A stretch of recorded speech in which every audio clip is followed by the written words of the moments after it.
No offense, LLC. The LLC stand for business. Yeah. It's no offense, yeah, we going in. Who we got on the show today? Might as well go tag a couple friends. They said you couldn't, now you know you about to blow again. They working hard in case you really need to know again. We trying to get to know it then. Gain support from those that view and wanna see you win. We got the website, magazine, and radio. Be back up soon. Trying to put you in the spotlight so that you can tell your truth. Yeah, it's no offense to you and me. Ain't trying to sell no image. I want you to come on through and live your life the way you live it. What you say you on your way, shine so bright they gotta see you. Pave your way and go be great. Make us say now, non-believers. Hey, it's no offense. Yeah, we going in. Who we got on the show today? Might as well go tag a couple friends. They said you couldn't, now you know you about to glow again. They working hard in case you really need to know again. Hey, it's no offense. Yeah, it's no offense. Yeah, it's no offense. Yeah, it's no offense. They said you couldn't, now you know you about to blow again. They working hard in case you really need to know again. Hey, it's no offense. Man, y'all hit that share button, man. Tap in. Special thank you to the guests of the show. Yo, we back for another Saturday, and just like any other day, today is no different. It's a treat. We've been blessed, y'all, with the appearance of another special guest. Today is very, very, very special to me because we got an expert in the house, man. You know, we get to talk to a lot of different people, not to talk down on anyone at all. But when you have a subject matter expert, it's just a different type of feeling because everybody's got questions, right? Everybody's got questions they wish they could ask somebody and know they're getting an official answer from. Well, today you got that chance. Do me a favor, hit the share button. We've got David Daly in the house of High Stakes University, who's agreed to give us a little bit of his time, and we're gonna get to know all about David today. We're gonna ask him some questions. But David actually specializes in drones, guys. So I mean, hey, you got some questions. Today, you might get those answers. Do me a favor again, hit the share button. It's absolutely free. I have checked with Mark Zuckerberg. He ain't charging right now. He's not charging right now. So if you hit it right now, promise you it's not going to cost you a thing. But if it does, I'll go ahead and step in with my guarantee. Send me the receipt. We'll take care of it. But you got to show me that you pressed it now. Don't just hop in my inbox talking about you owe me money. Okay? So I want to see it. Hit the share button for me like you would for anybody else that you might like to see. You can help somebody else get to know this information, man. You never know how this might change your day. So now, if you guys remember a couple weeks ago, actually, I want to say it was last weekend and the weekend before, we actually had Daphne Meeks on the show from High Stakes University, the founder, one of the founders. So now we've got David, who's going to talk a little bit more and give us more in depth about what it is that they do over there, as well as, like I said, David has an awesome history we're going to get to know today as well. So do me a favor, hit the share button. You know, I always give you guys some time to get comfortable in your seats, tag somebody, let them know now and right here is the place to be. You make some noise in the comment section for us so we can return the love. If you got any questions and things like that while we're interviewing today, I'll try to get them addressed if we have time. So again, we appreciate you guys for viewing, and we're going to get the man of the hour on the stage with us. Guys, do me a favor, give a warm welcome to my guy, Mr. David Daly. How you doing, David? How y'all doing?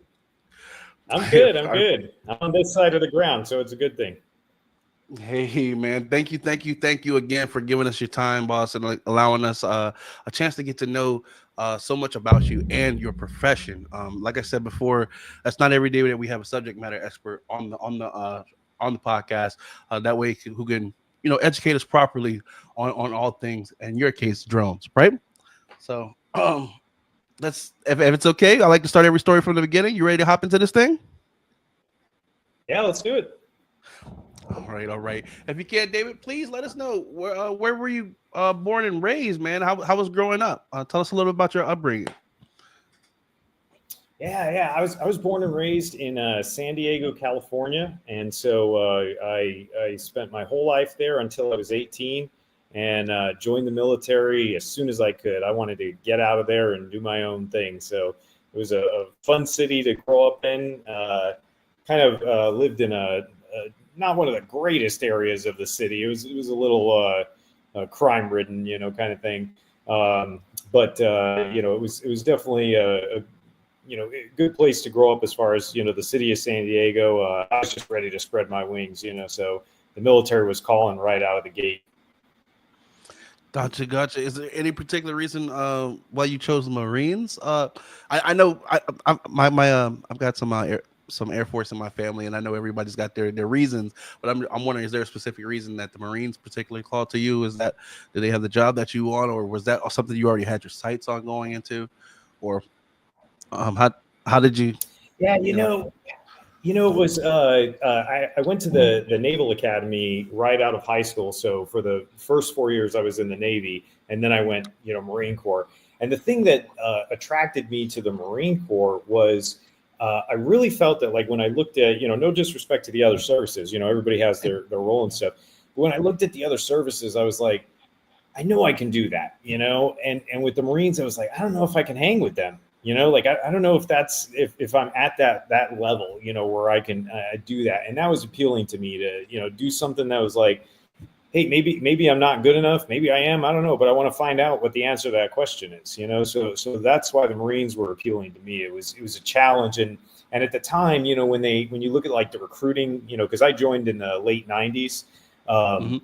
the recruiting was very, like, a lot of the other services were saying, like, well, if you join the Army, we're going to give you all this money for college. And, if you join the Navy, you're going to see the world, and the Air Force, all this tech stuff or whatever. The Marines were like, I don't know if you can hang with us, but you can try, and I was like, man, that really appealed to me. It was like, let me see if I can. Right. So it sounds like you definitely got like an ambitious nature. Would you say? Do you think that carry over Yeah. throughout life, as far as even to current day, with getting you into the drone industry? How did that lead? How did that lead you into your field of profession now?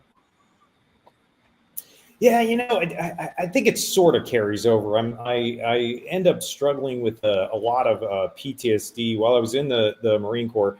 I ended up doing a total of 5 tours of war, 4 in Iraq and 1 in Afghanistan.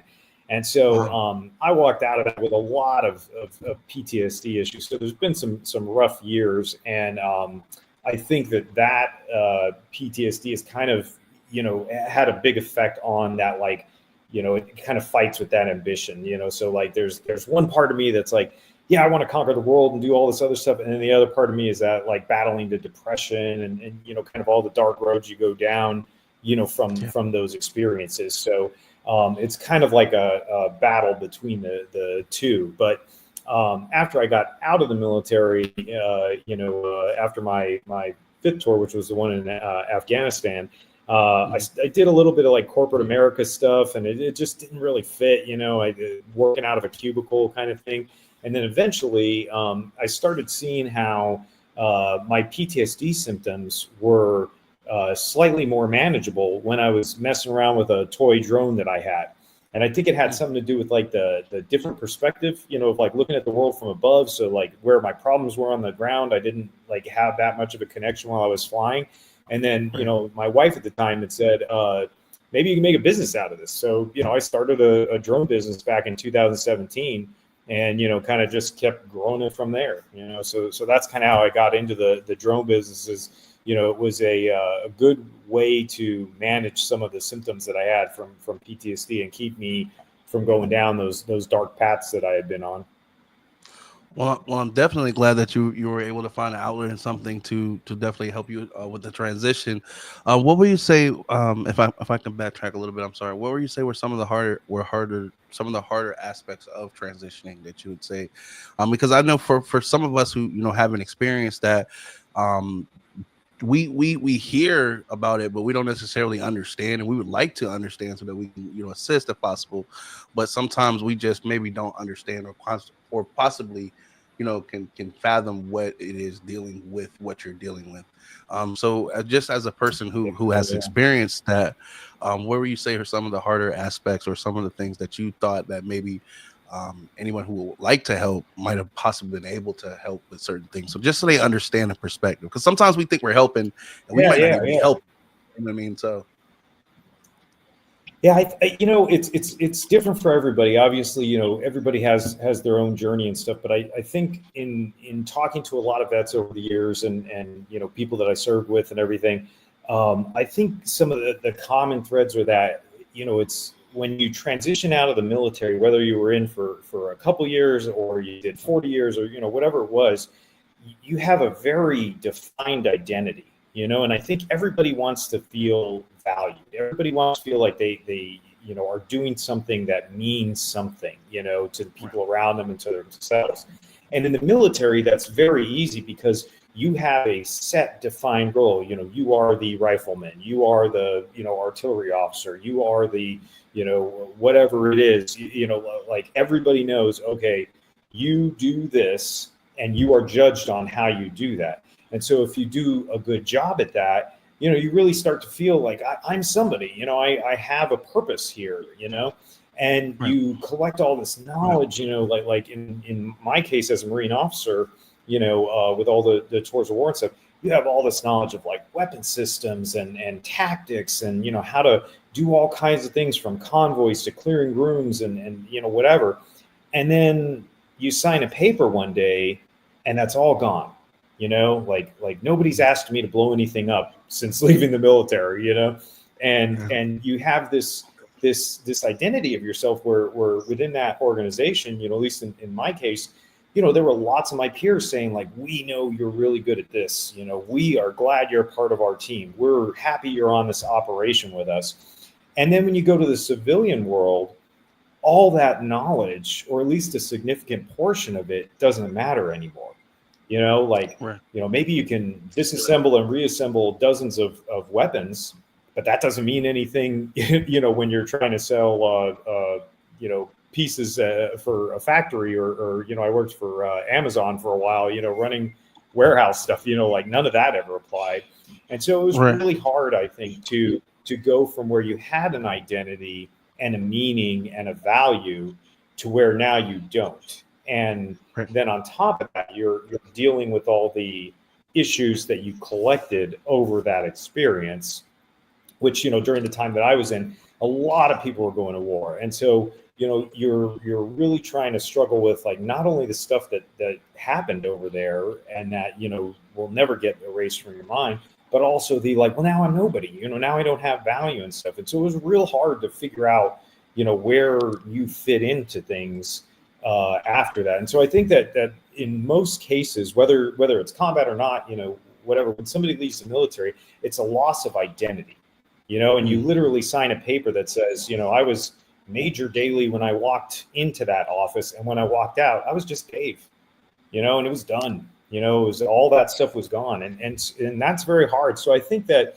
if somebody is around somebody who's transitioning out of the military, it's really supporting that idea of like recognizing like you are losing to some extent your identity, and you have to find a new one. And so, just kind of being aware of that's really big. If you think of who it is you see yourself as, and if you walked into a room and literally when you walked out, that was gone, there would be a lot of struggles to try to figure out, well, where am I now? Who am I? Mm. I understand that.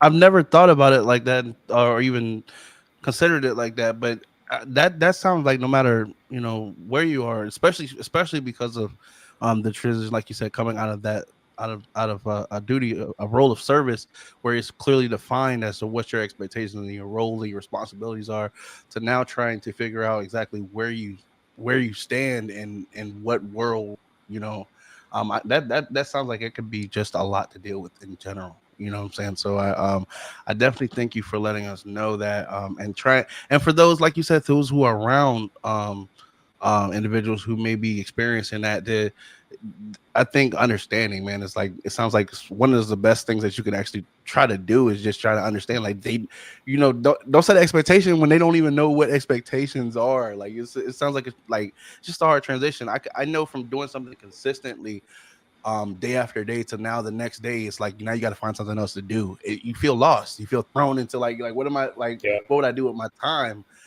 So I'm glad that you were able to find a productive way through the drones, to be able to make that transition a little bit easier. We definitely want to thank you for your service. For one, like you said, when you mentioned those time periods of which you were serving, man, it was rough here in America, as you know.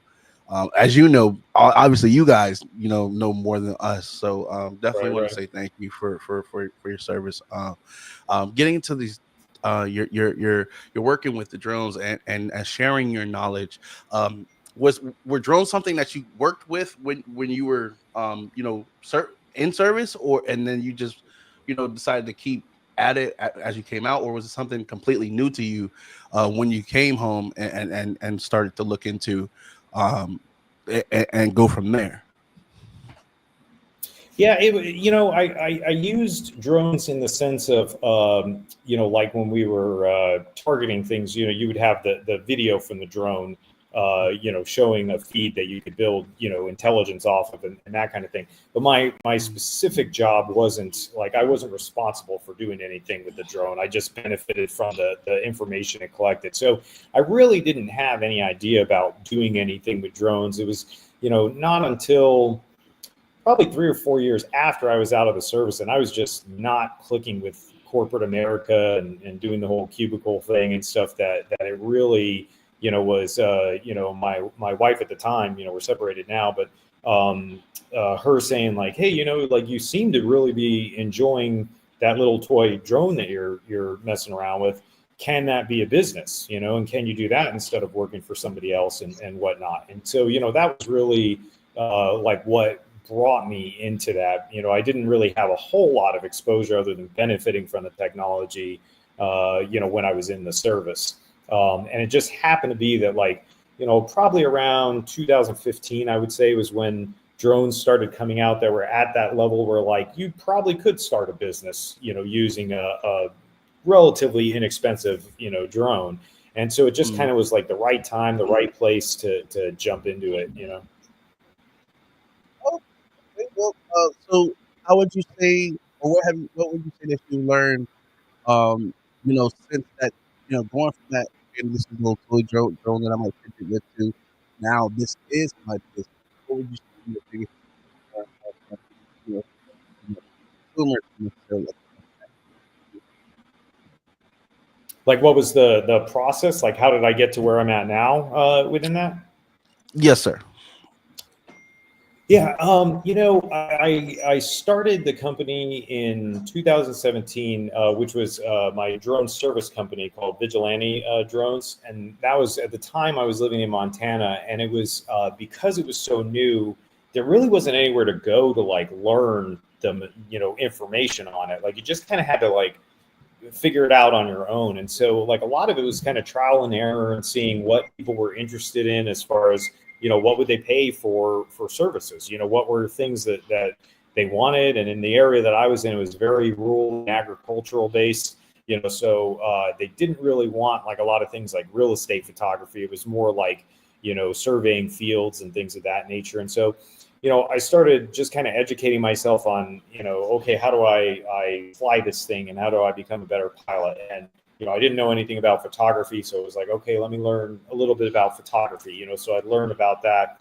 And then eventually a couple years into that, they started having, more conferences and there were more publications and, magazines that you could read that had information on drones. And so I just started kind of learning that and little by little got more and more into it. And then eventually I realized I actually knew quite a bit. And so people were coming to me. And so I started writing about it.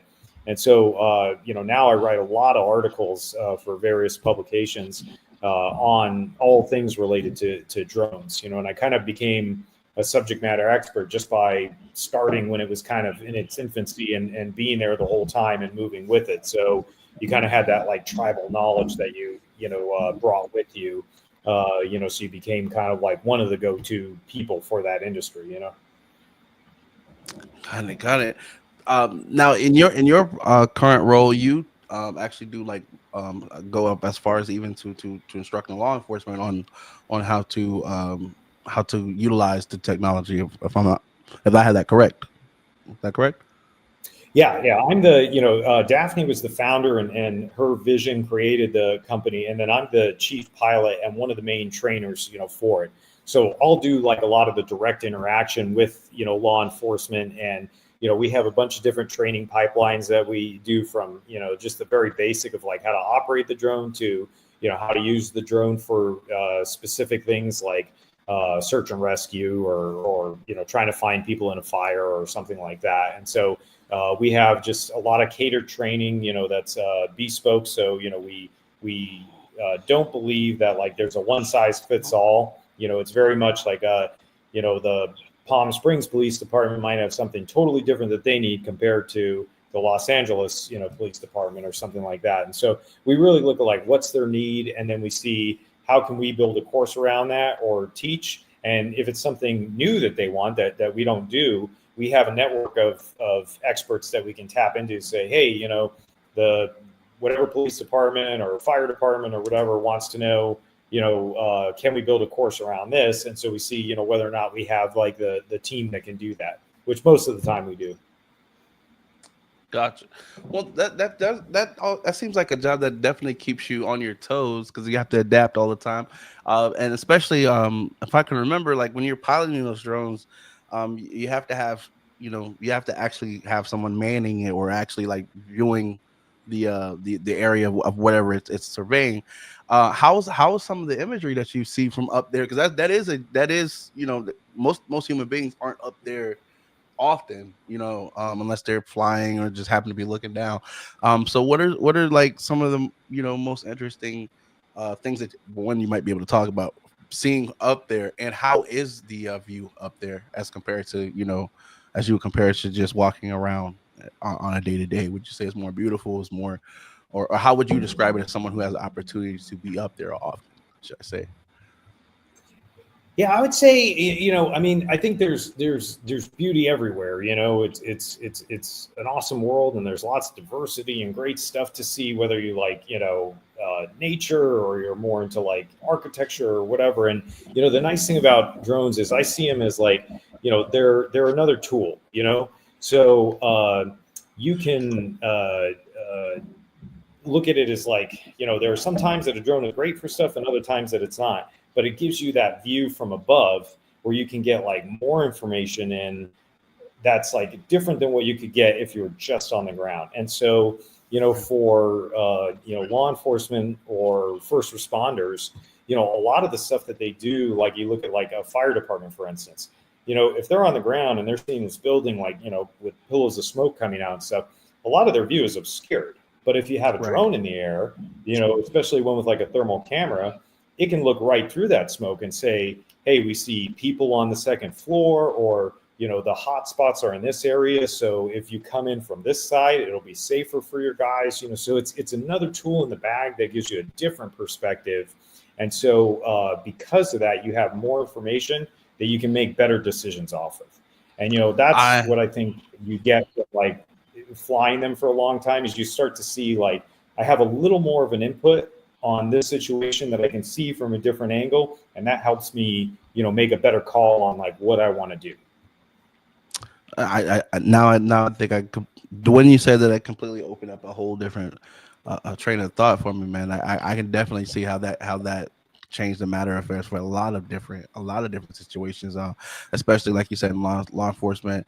Hate to say, take it to like a violent situation, but I'm assuming like in even a hostage situation, just knowing what's actually around, like looking at a 3D image versus like a 2D 1D image of whatever you're seeing right in front of you could definitely offer better options. What would you say is the minimum time, or what would you say is an average time it goes from your first time with a drone to actually being able to navigate it effectively? Because for some people who have never tried it, it's not always just like you just put it on and now you're flying around. Like a lot of these crafts have like different axles, and man, it's crazy. So what would you say is generally speaking, how much time should a person expect to, like, hey, you're gonna need to put in at least these many hours to be effectively with using it?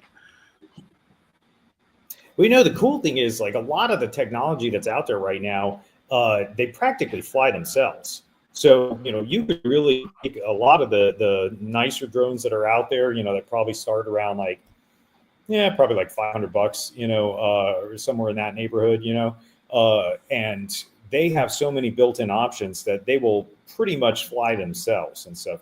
If you were talking about like not using any of the like pre-loaded, flight options and stuff like that, I like to say 40 hours of flying makes you like a really good pilot. You can get pretty good after about 10 hours of flying, which may sound like a lot, but it really isn't. Like, you get up there, like most drones that you buy off the shelf are like 20-minute batteries, so you fly that a couple times, or, 3 times you're already at 1 hour, and it just gives you that, like, feel of the sticks, and more so how to, like, not panic, like if you're about to hit a building or something like that, you don't want to just like throw the sticks crazy and hit into it. You just get used to that kind of stuff. Yeah.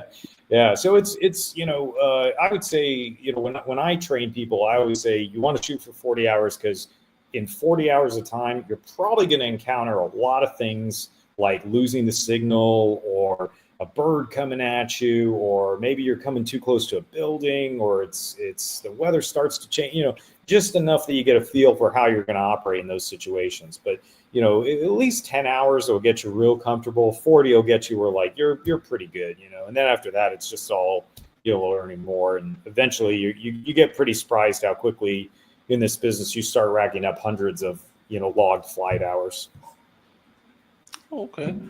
All right. Would you say, like, and I never even thought about it, would you say like rain is a common hazard that you run it? Like, will a drone continue to operate as normal in rain? I mean, it is electronics. I mean, yeah, they do have batteries, and I'm sure most of them have some kind of coating to try to keep all of that stuff, protected from the elements. But is that something that will affect, would you say, maybe the flight of a drone, or the operation of a drone, or something that you should definitely be aware of if you're going to go out flying, or what other hazards should people be on the lookout for that you might find yourself interacting with often? Yeah, it really depends on the drone, because there's some drones that, like, the majority of the ones that you buy that are probably in like the $500 to $3,000 range or so, they are not going to do well in the rain. Like, the water is, could they fly in light rain?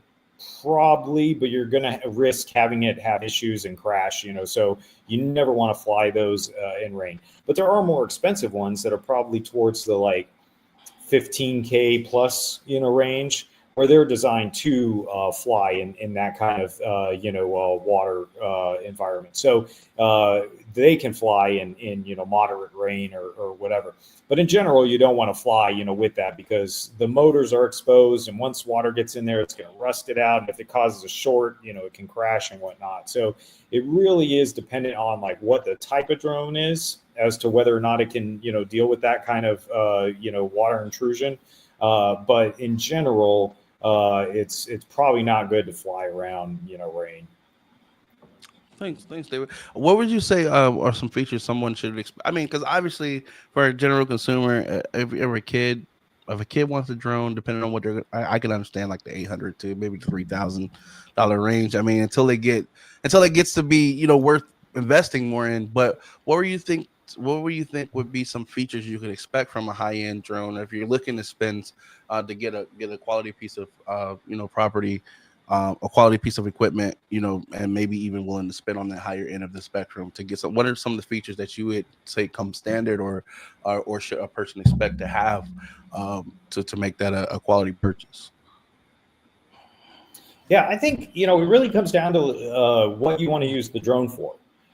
So if you're looking to just fly it around and maybe take some videos to have of your family running around or something like that, you can get a decent drone that has an all right camera and good stability for $200-$300. But if you're looking for any kind of thing that's gonna make you money, if you want to, like, be an actual, like, pilot that is a commercial drone pilot, like a licensed pilot by the FAA, then I'd say probably the minimum you'd want to spend would be around $1,500, and that'll just give you a drone that's got the right mix of, like, hardware that's great for safety. It's got a good camera that can take quality pictures, and it's got pretty much everything you'd need to get, like, basic photography. And then if you're really specialized, like you want to get something like maybe you're into thermal imaging, you want to do utility inspections, like fly over solar farms and say that cell's bad, it needs to be replaced, kind of thing. Now you're talking about like 10,000 to 25,000 that you're entering. So it really comes down to the use case of what you're going to do. But what you really want to look for is what the camera is and how Mhm. stable the drone is. Those two things will really help you out, to decide like that you're getting a good drone for your purchase. But I think if you're willing to spend somewhere between like 1,000 and 1,500, most of the drones that are out there, like by quality companies like DJI is the biggest on the market. Mhm. Those will have everything you need, within that drone. And these cameras now, I mean, just camera technology right now, I think we're pushing up to 8K. I think is what they're going up to now. Yeah. Is that what's a reasonable resolution? Again, we're talking about for these because I imagine the higher resolution of obviously the more expensive the camera. That's definitely going to equals price you're going to spend. But what would you say, um, especially wanting to take pictures of that are going to be like usable or actually something that you're going to be able to get efficient data off of? What would you say is a decent camera if someone's looking to you know obviously not like family photos, but like in different cases like professionals like law enforcement needing to see something? What would you think would be a decent resolution for a decent price for a decent drone, should I say? Yeah, when you're looking at that, it really comes down to like a lot of people get wrapped up around like how many megapixels something has. But Hmm. it's you're looking at that kind of photography. It really comes down to not just the megapixels, but also the sensor size on the camera.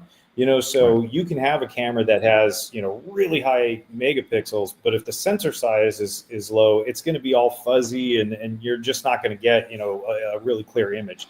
So what you really want to do is look for a combination of a camera that has somewhere between 20 megapixels and 48 megapixels, and a sensor that's at least 1 inch, maybe a little bigger, than that, because that's going to, have the right combination to make it that you get a real crisp image, and that it can have a lot of, detail, plugged into it. So, I think like a lot of times there's marketing that gets put out there that's like, oh, we got, way more than 48 megapixels. It's got all this and this and that, whatever. And it's like, but it doesn't have a sensor on it. So it's like you're just kind of trying to scam people out of more money, because that they really can't benefit from having those higher megapixels. So really, if you look for that combination of, I'd say somewhere between a 20 and a 48 megapixel camera and at least a 1 inch or bigger sensor, then you're going to be golden to get some like great shots, that are, whether it's landscape or whether you want to zoom in on something, like that's going to have the right combination that you're looking for. Gotcha. And I'm imagining the utilization of these features. Do they take a toll on the battery life? Because I know standard, like you said, around these batteries are like what standard, like 20 minutes or so for the flight. And I'm imagining with more features means more power, which and does that mean they're gonna affect your flying time that it has this feature, or is all of this taken into account with the kind of battery that's being offered with the particular drone and should still get you around that 20-minute flight time? Or are there bigger batteries, that is this an industry issue with the flight time that it's just something that they're working on trying to deliver better on? Or can you tell us more about that? Yeah, for sure. The battery is always one of the biggest challenges, because it's you're always going to get an advertised time, like they'll say like, oh, it's like 30 minutes, but that's in perfect conditions where they've put the drone in like a wind tunnel, and it's like the perfect mix of everything. So yeah, maybe they got 30. So like whatever they advertise, you always got to take a little off. So if they say 30, it's probably 27, so it's always a little off. There are some drones that are smaller where you can get like maybe up to like 45, minutes or so. But there's really a lot that you can do within 20 to 30 minutes of flying, and if you have several batteries, it only takes a second to land and pop in a new battery and go. So you really don't get a whole lot of drain on the battery from the camera. It's all about the flying, so you have, and a lot of the drones that are out there, they're quadcopters, which means they have four propellers. And Mm. so the computer on the drone is constantly taking everything that's happening, whether it be the wind speed or how you're moving the drone or whatever, and it's figuring out everything it needs to change within these four propellers to, make sure that it's getting, sorry, hold on, my battery is No problem. having issues there. Yeah, all right, there we go. The plug came out. I think my dog hit it. So the battery is really losing its power because the drone is constantly trying to figure out this balance. So if the wind's coming from this side and the camera is trying to stay steady, the drone's going to know, like, okay, I have to change the output on the propellers so that I don't let the wind move me, on that. And so that constant rebalancing of the four rotors is what sucks all the, power down, yeah, that is funny. That is the battery. That is ironic. So it's really the flying that causes it. And it's like the harsher the conditions, the more wind that's blowing, the faster you're trying to move it, that kind of thing is what really sucks it down. It's not the camera. So, ideally, if a drone is like just slightly moving forward and it's pretty much no wind kind of thing, that's where you're going to get like the max out of your battery. So if you're just hovering and taking pictures of like some cool scenery or something like that, it'll stay up there for a long time. You can get real close to what the advertised limit is to it for sure. Gotcha. What would you say is as an expectation, like what is a reasonable expectation for like battery life? I know on the lower ends it's like 20 minutes or so, but when we're talking about these big drones, because I've seen some pretty big drones. Like I'm sure they had to been on the higher end of the scale, but I still just imagining how big that thing is. I'm thinking weight has to come into account as well. But I don't know. I'm just imagining. I'm like looking how big that thing is. I'm like, yo, the batteries in that thing's got to be huge. Is when they're that big like that, are the batteries expected to provide longer battery life, or is that just what it takes to give them the 20 minutes? Is what I'm trying to say. Yeah, it depends on the drone, but in general, like those bigger drones that you see, they're fixed wing drones, so they don't have like the four propellers. They've got like propellers going forward, and so they're meant for more of like staying in the air longer. So like those types of drones, you can easily get an hour plus, on the time, and those are designed for doing things like covering like large fields and everything. So it's like any tool. It's you really got to look at what it is that your intended purpose is for it, and then finding the right drone for that. And so, most of the consumer ones that you get on now are the four propeller quadcopter type. 20 to 30 minutes is a pretty good time, for them. But when you're talking about the bigger ones, yeah, they can go, some of them can go for, a couple hours, Yeah, man, I've definitely seen the different ones. My wife tried to get me a little quadcopter, man. That thing was buzzing so fast, and then this is why I was speaking from personal experience about the piloting, man. I was flying it, and then some kind of way I made the thing come toward me, and here I am being chased by me. It was just the way I just took the headset off, put the controller down, backed away. I was like, yo, I just don't want to even touch that thing, man. But I didn't. This was long before I got to meet you, boss. Maybe you could have told me something to help me out there. What would you say? What would you say is some of the most important things that people should know, drone owners? Because a lot of people don't know, you can't just go get a drone and just put it up in air. It has to have a license number, FFA license number. You have to, because I mean they everybody gets that book that tells you the things you should do when you get it, but then you get people like myself who just open the box and want to go outside. And what do you think are some of the most important things that some of the drone owners should know to be responsible drone owners, and just to do their due diligence, you know what I'm saying, and making sure they take care of their equipment? Yeah, well, I'll tell you, man, the first time that I got one, like I had like these little like toy ones. And then, when my wife was like, oh, get a better one that you could do, work with. The first time I took it out, I flew it right into the garage door, so like everybody, it's a new thing, it's like, when you learn to drive, and you're all like jittery and like hitting the brake and, all that kind of stuff. It's the same kind of thing. But, once you mess around with it, you get it. So like, I think everybody experiences that when they first, get into it. But, the kind of the scary thing about drones is you don't need anything to get it out of the box and fly it, So the reality is like, if you're going to do anything that makes money, whether it's even if you just want to take videos and post them on YouTube, even if it's not getting monetized, technically the law requires you to have a Part 107, it's called, the Part 107 license from the FAA to be an actual commercial drone pilot. A lot of people don't know that though, and they, even though they legally have to do that, there's really no way to enforce that, other than if you get caught flying it kind of thing. So it's very easy to go out there and fly your drone, just buy it in a store and go fly. And unfortunately, just like with a car, you can do a lot of damage with a drone. You saw like the fires that happened, in LA this last month.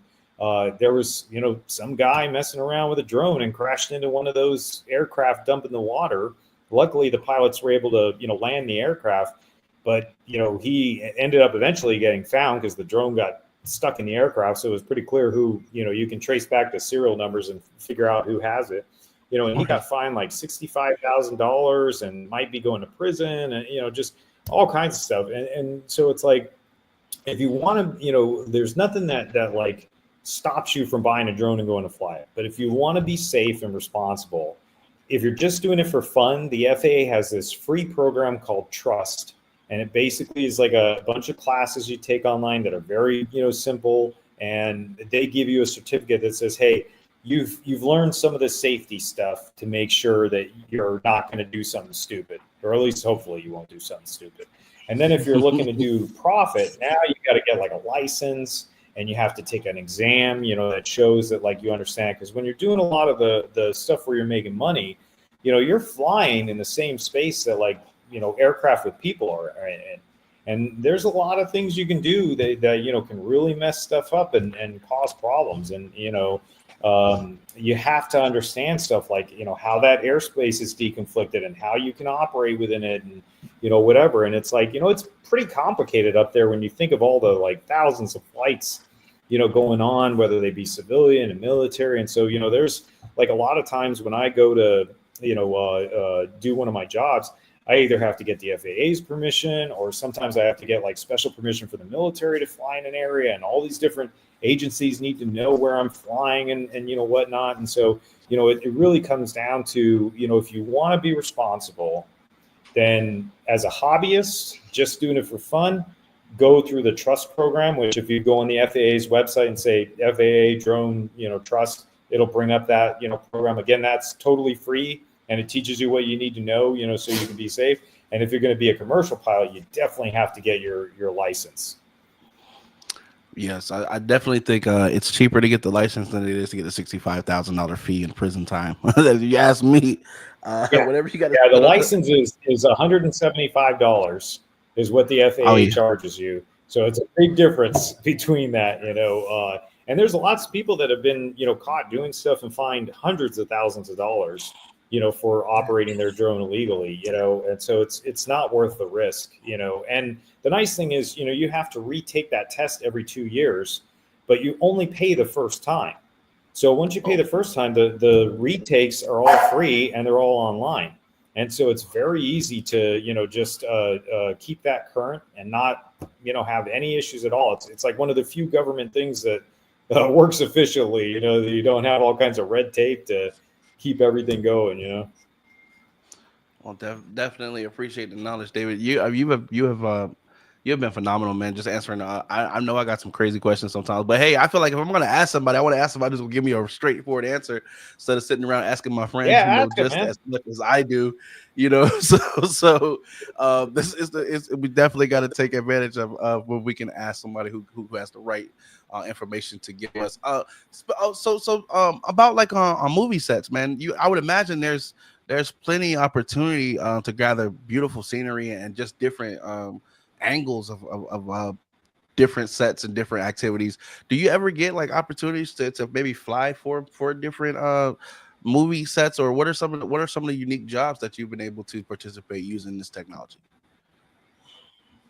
Yeah, I don't really get much in the movie side of things. Occasionally I'll get some work for like a commercial or something, but the drones that you need for those are like super expensive, because you're talking like, drones that are in the $100,000 range when you factor in all the equipment and everything. And I just don't have, like, my clients don't want that, like that's just not their thing. So there's no point in investing in that much technology.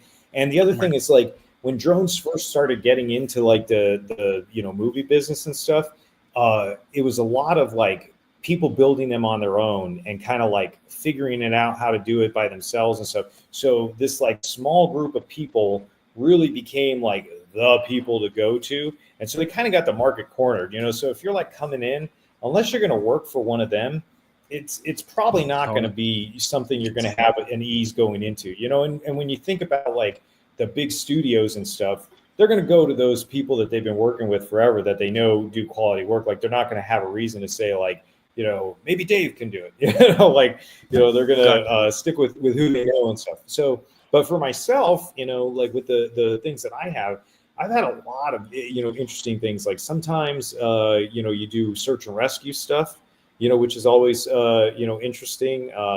I've had archaeological kind of things, where you're flying over and mapping stuff, or looking for, a feature that, might be up in the mountains or whatnot. There's always tons of stuff with real estate and everything, mapping. Sometimes we'll do inspections, of like roofs or utility kind of things. The ones that I personally like is I have a really nice client base of people that look for vacant land photography. And so they'll buy land that's out in like the middle of nowhere, that it takes like hours to get to. There's no utilities, there's no cell phone, there's nothing. And because of my background, as a former Marine, I can hike into those places and whatever. And so it's cool to go out to a place where it's like nobody's been there in probably hundreds of years, and sometimes you'll find stuff like an arrowhead or something, it's just real cool to like, wow, I get to go someplace that there's no reason I would have been here otherwise. But, I just get to explore, take a few pictures and get paid for that, Hey, and that's always a plus, man. I never heard of anybody complaining about getting money. So hey, Yeah, yeah. I love this job. How dare you pay me? Oh my god. But Yeah. no, I'm definitely happy to hear that you found a passion in doing something that you love. It's opening the doors for you to still continue doing things that you love. And again, that it's helping you make it that find your place in on this side of the world. So, David, it's been an honor and a pleasure to talk with you, brother. Again, I want to thank you for your service. I always say it takes special people to be able to go out and fight for those who so we wouldn't have to. You know what I'm saying? So I just wanted to explain to express that to you, as well as ask. Now that you've come through the No Offense podcast, would you be willing to maybe come back and revisit us in the future if we got an opportunity to borrow your expertise? Absolutely. Anytime. I love you guys. So, whatever you have for me, I'm up for it. Hey man, like I really appreciate you, David. Let me know if there's anything that we could do to help. And until next time, and we can sit down. We wish you much success, much blessings. And I'm gonna be sending people your way, man, to your channel. Definitely. Is it Vigilante Drones? What was your information so people that can follow your story, man, and definitely continue to link up and tap in with you. Yeah, you can, if you're looking for any of the drone training, you can go to highstakesuniversity.net.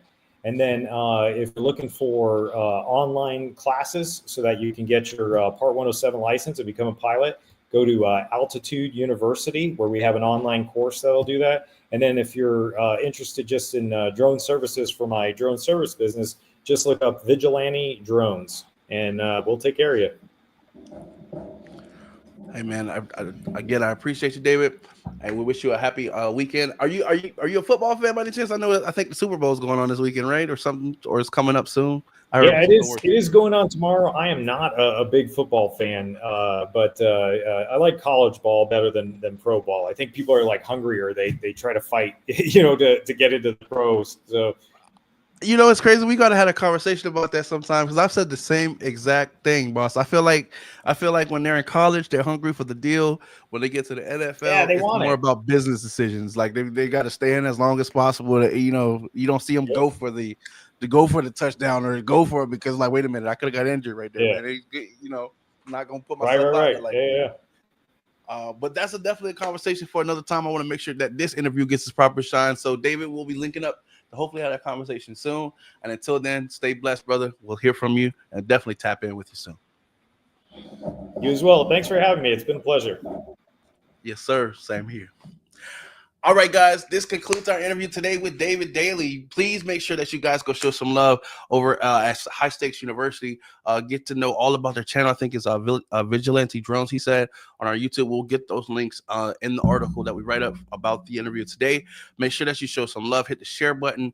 Share as you would like someone to maybe see your story, because you could possibly be you one day on the stage telling us about the amazing things that you do. But until that time, guys, don't wait on the world to change, where you can be the one to change the world. I have been Mr. No Offense.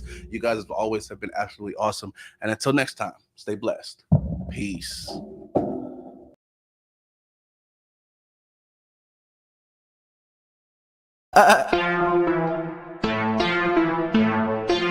No Offense LLC. The LLC stand for business. Yeah. It's no offense. Yeah, we going in. Who we got on the show today? Might as well go tag a couple friends. They said you couldn't, now you know you about to blow again. They working hard in case you really need to know again. We're trying to get to know it then. Gain support from those that view and wanna see you win. We got the website, magazine, and radio. Be back up soon. Trying to put you in the spotlight so that you can tell your truth. Yeah, it's no offense to you and me. Ain't trying to sell no image. I want you to come on through and live your life the way you live it. What you say you on your way, shine so bright they gotta see you. Pave your way and go be great. Make us say now, non-believers. Hey, it's no offense. Yeah, we going in. Who we got on the show today? Might as well go tag a couple friends. They said you couldn't, now you know you about to glow again. They working hard in case you really need to know again. Hey, it's no offense. Yeah, it's no offense. Yeah, it's no offense. Yeah, it's no offense. They said you couldn't, now you know you about to blow again. They working hard in case you really need to know again. Hey, it's no offense. Man, y'all hit that share button, man. Tap in. Special thank you to the guest of the show,